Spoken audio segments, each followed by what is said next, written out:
নমস্কার বন্ধুরা, আজ আমি নিয়ে চলে এলাম দোকানের মতো খাস্তা নিমকি।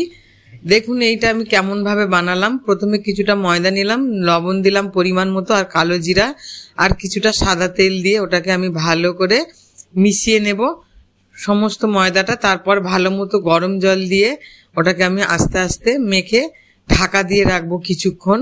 তারপরে আমি ছোট ছোট লেচি কেটে নেব।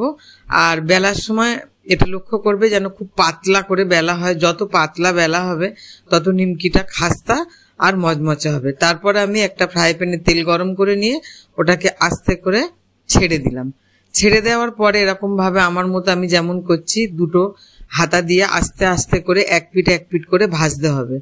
যত এক পিঠ করে ভাজবে নিমকির প্রতিটা পাট তত সুন্দরভাবে খাস্তা আর মুচমুচে হবে। এইভাবে আমি প্রথমে এক পিঠ ভেজে নিলাম, তারপরে ভাঁজ করে নিয়েছি। তারপরে ওটাও ভাজা হয়ে গেলে লাল লাল মতো হয়ে আসলে আমি আবারও আর একটা ভাঁজ দিয়ে দেব।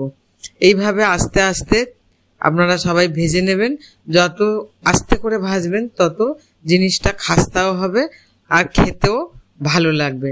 আর এইভাবে ভাজলেও অনেক দিন আপনারা জারে ভরে রেখে দিতে পারবেন, তাতে নরমও হবে না আর ভেঙেও যাবে না। এগুলো 4 ভাজেই ভেজে নিয়েছি, আপনারা চাইলে এটা 6 ভাজেও ভাজতে পারেন। আর ভেজে খেয়ে দেখবেন কেমন হয়েছে আর আমাকে কমেন্টে জানাবেন।